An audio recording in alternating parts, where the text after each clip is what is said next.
உங்களுக்கு மாம்பழம் பிடிக்கும்னா கண்டிப்பாக இந்த மாம்பழ புளிசேரியும் பிடிக்கும். அதுக்கு நான் 3 மாம்பழம் எடுத்து நல்லா கழுவிட்டு தோலை உரித்து வச்சுக்கணும். உரித்த தோலில் 1/2 டம்ளர் தண்ணி ஊற்றி நல்லா அந்த சதையெல்லாம் கரைச்சி புளி கரைச்சது மாதிரி எடுத்து வச்சுக்கணும். அதுக்கப்புறம் ஒரு தேங்காய் அரைக்கணும் கொஞ்சம். ஒரு 2 கைப்பிடி தேங்காய் எடுத்துகிட்டு 4 காஞ்ச மிளகாய் 1 ஸ்பூன் ஜீரகம் போட்டு நல்லா நைஸாக அரைச்சி வச்சுக்கணும்.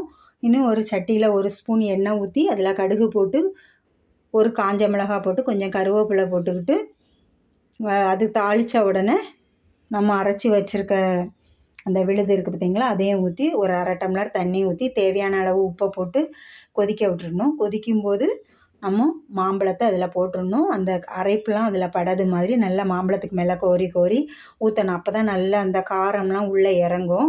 அதுக்கப்புறம் நம்ம மாம்பழத்துலேருந்து தோல்லேருந்து எடுத்து வச்சுருக்கோம் பார்த்தீங்களா, அந்த தண்ணியும் அதில் ஊற்றி அது 2 நிமிஷம் கொதித்தோடனே ஸ்டவ் ஆஃப் பண்ணி போட்டுறணும்.